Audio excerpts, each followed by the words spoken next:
All right. Good afternoon. Is everybody ready? Good afternoon. Thank you all for being here. We are here to talk about a man by the name of Zamir Hughes. Zamir Hughes, we believe, whose mugshot you see over here, is the guy in the mask. He's the one who has been running around in Center City, scaring people, terrifying people. He also has a warrant for his arrest. If Zamir Hughes was trying to scare people, make them run, who's scared now? Who's running now? We have reason to know that Zamir Hughes is trying to avoid a warrant for his arrest on misdemeanor and felony charges in relation to only one of what we understand to be many victims. And part of the reason we are here is to ask for people who have been victimized by Zamir Hughes to come forward. We want their cases too. And if necessary, we want warrants for his arrest on their cases too. But we are also here not just to ask for his victims to come forward, but we are here to ask that people in the community who know where Zamir Hughes is hiding, who know how to find Zamir Hughes, or who witnessed things or have information that will help lead to his apprehension by the Philadelphia police and the federal marshals, we want them to come forward as well. So before I get into introducing the folks who are here and we get into some details, some video, some photographs relating to the case, let me just say this. This office cares deeply about people being bullied, victimized, frightened in every section of the city. Yes, this has gotten a lot of attention. It occurred in Center City. There are a lot of cameras in Center City, but we care about the victimization of people in every section of this city, as I know the Philadelphia Police Department does as well. We want to find out whatever it is this man or anybody else who wants to engage in this kind of criminal behavior has done, where they have done it, when they have done it, against whom they have done it, and who has seen it, and who can bring us to them. Again, you think it's funny to scare people? Well, get ready to get scared by us, because we got the handcuffs, we got the jail cell, we got the Philly jury that's going to tell you it's not funny at all. You think it's funny to make people run? Get your sneaks, because that's what Zamir Hughes is doing right now. Mr. Big and Bad is on the run. We're not having it in this city. We are not tolerating it.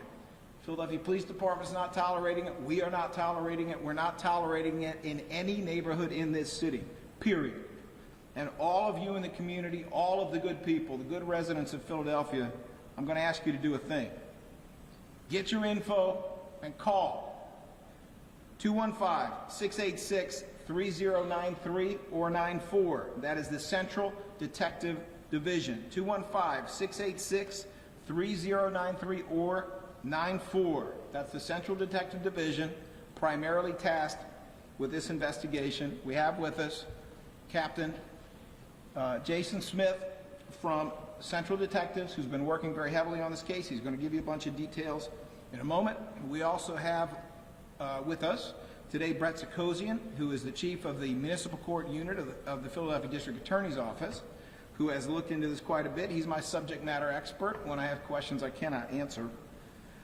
And I want to make sure that we keep on track, because I know some of you have a 4 o'clock deadline to be out front and to be broadcasting. So without further ado, it is my pleasure to introduce to you Captain Jason Smith of Central Detectives to provide some details about what is occurring in this case, and then I'll get up, say a few more words, and we'll take some questions.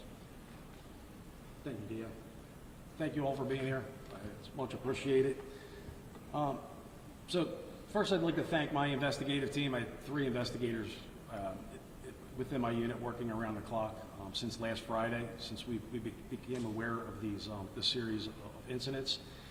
So this occurred over a relatively short time span from approximately 5:01, 5:02. This was on the early morning hours of August 12th, Wednesday, August 12th. And it culminated with the suspect entering the suburban station at 5:35 a.m. So again, going back to the beginning, 5:01, 5:02 a.m., that's when he approaches, at least to the best of our knowledge, the first person. And this is going to be at the intersection of 10th and Chestnut. So let me see if that is what's going to be playing here. So I think it already played, but in this clip you could see the victim is absolutely terrified of Mr. Hughes, crouches down with his hands up in a pleading motion. Again, this individual has not stepped forward yet, so we don't know exactly what was said. Here it is.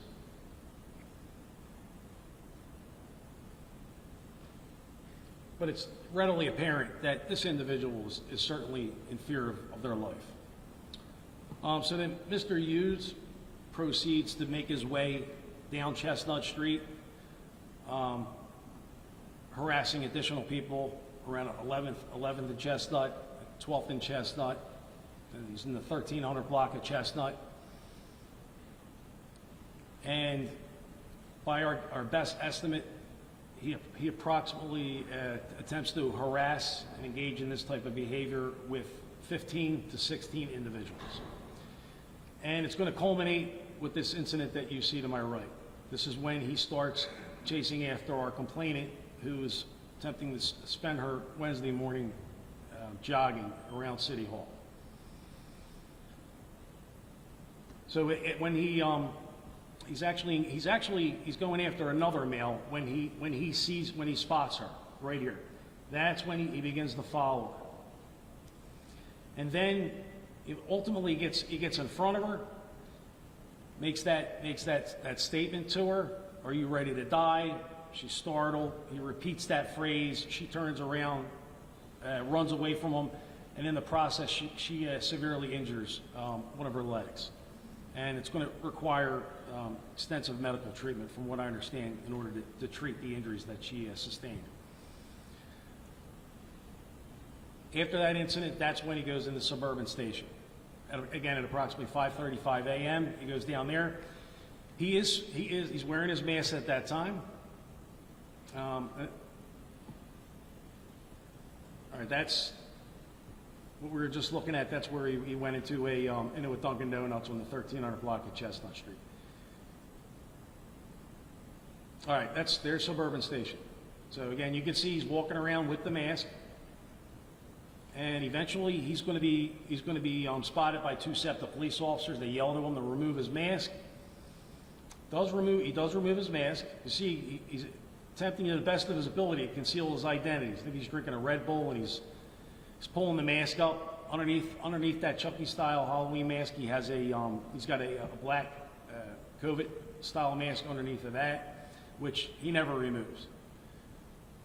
So after the SEPTA police officer spot him, they tell him to take the mask off, and then he does his best to avoid them. But in the process, while before they spot him, he is running around attempting to engage other people and scare them down in Suburban Station as well.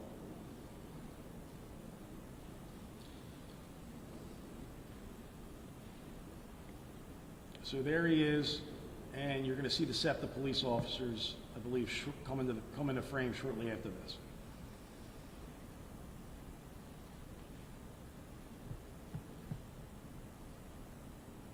There we go. So, to make a long story short, the SEPTA police officers follow him around. Eventually, he does successfully evade them, makes it back up to the surface. From there, at the intersection of 15th and JFK Boulevard, he's able to get on the Route 33 bus. This is approximately 5:59 a.m. He then takes the Route 33 bus up to the intersection of 23rd and Venango Street, and this is going to be right around right around the corner from an apartment complex that he lives in, on the 2200 block of Venango. So there's pictures of him on the bus. Again, he had placed the Chucky-style mask into his backpack, and he's leisurely taking a bus ride back home. So once he gets off the bus, makes his way, we follow him into the apartment complex, and subsequently we recovered video from that apartment complex, which is going to show him leaving that apartment complex. I'm sorry, he's going to be coming down the elevator approximately 2:15 a.m. on the morning of the 12th. This time he stops into a common area where we get good shots of him, and he is not wearing a mask. So this is one of the ways in which we were able to identify him. We have a total of 3 identifications. One was made by one of those SEPTA police officers, grateful to him. The two other individuals, I'm not going to disclose who they were. So once he comes down that elevator, 2:15 a.m., at approximately 2:20 a.m., he leaves that location, and he's observed getting onto the Route 33 bus and taking that into Center City. So I guess at this point in time, I could open it up to questions. What kind of charges is this case? Thank you, Captain. I appreciate it. Just a final comment. We'll go straight to questions after that. So, I want to say it again. We care about this kind of conduct, whatever neighborhood it occurs in. We care about the people who live in all of those neighborhoods. I want people to understand here, this ain't just about Center City. This is about the whole city. There may be people who think this is somehow enjoyable. It's also criminal, and we're coming for you. So think twice. Young people who are on social media, who want to get some kind of following, some kind of clout, whatever it may be. We're not sure about motivations here, but the motivations could possibly include trying to take video of people being terrified for the purpose of attracting attention on social media. Well, you can brag about it in jail. You can do that. If you're thinking about doing it, think again. Think again. Do not do this to your neighbors. Do not do this to people who live near you. We will catch you. The police will catch you. The federal marshal will catch you. Even if you run, we will hold you accountable. It ain't worth it. There is nobody in the world who should be trying to imitate what this scared man who's running is doing now. He's a punk. I mean, that's the bottom line. He's a punk who scared a lot of people for no good reason, and we're not going to tolerate it. Channel 3 CBS, Ross DiMattei. Yes. I'll get to all of you. I don't mean to cut you off. It seems like this masked man had chances to harm these victims or try to rob them, and do you think his sole intention was to just try and scare people for attention on social media? Captain, do you want to address that? Sure can, sir. Yeah, so I believe that he was doing this purely for social media content. There wasn't an attempt by himself to lay hands on anyone.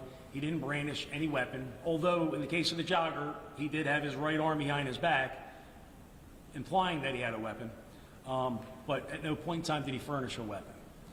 So, to the best of our knowledge, there were no other injured parties other than the jogger. And again, yes, I think he filmed this for social media content, either A, for his own sick personal amusement, or B, he had plans of posting it online at some point and possibly monetizing it.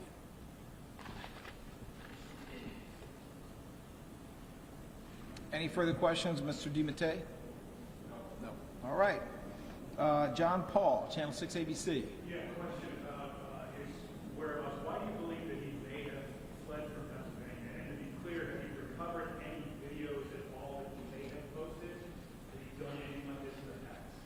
I'm going to once again let the captain answer that. Understand that when you're trying to catch somebody, we don't actually need to notify them of every step because we're trying to catch them. And we also want to make sure that any police who go to apprehend him will be safe. So we may not be able to say everything. All right, sir. So, to my surprise, so far we've identified 3 social media accounts associated with him. 2 are TikTok accounts. One's going to be an Instagram account. And we have not uncovered anything in his past postings, which would be similar in nature to this. And I'm sorry, there was another part to that question? Has he ever done anything like this in the past? Have you guys looked through his record? Has he ever done anything similar? Not to our knowledge. I think you wanted to know why we think he's fled. All right, so he has a tendency, we received information, he has a tendency to travel back and forth to the West Coast, California, the LA area, but also Las Vegas. And he would be for employment reasons. Anything else, Mr. Paul? All right, Channel 10, NBC, Shara Arias. Shara just left. Just left? She was asking about the criminal record. Briefly touched on that. About his criminal record? And then I was also asking what charges will be facing. And I'll tell you as much as I can. Please understand, though, I intend to take this man to a jury trial, and I have to be careful that we don't pollute the jury panel by telling them things now that they would not be able to know during a trial. But the short version of this is that he is currently on probation for a crime he committed in Montgomery County. That probation is being supervised in Philadelphia. This is a potential violation of that probation, and we've already taken steps so that upon apprehension, a detainer for that probation would apply. He does have other contacts in the system. However, I would say the most noteworthy is the one for which he's already on probation. In terms of, I'm sorry, what was the rest of the question? What criminal charges? Oh, what charges? He's going to face felony and misdemeanor charges in relation to the one complainant who has come forward fully, and that is the woman who was jogging and who ended up pretty severely injuring herself trying to run away from him. Those charges will include assault and other charges, but they'll be both felony and misdemeanor, and we'll be happy to explain it to him when he stops running and we catch him on that warrant. All right, let me see. Jen Joyce, Channel 29 Fox.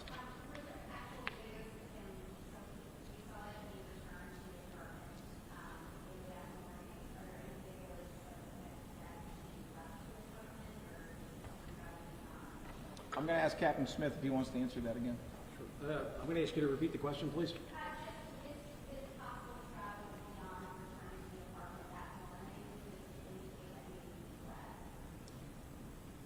So, yeah, so we're still in the process of recovering additional video because we received information that he packed his bags and he left approximately 2 nights ago. And he packed his bags and he left that location approximately 2 nights ago. So we're attempting to confirm that information via video, bus routes, flights, things of that nature.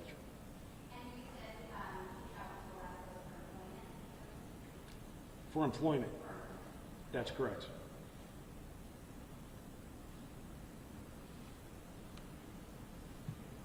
All right, are there any other questions at this time? Well, in that case, thank you all for attending.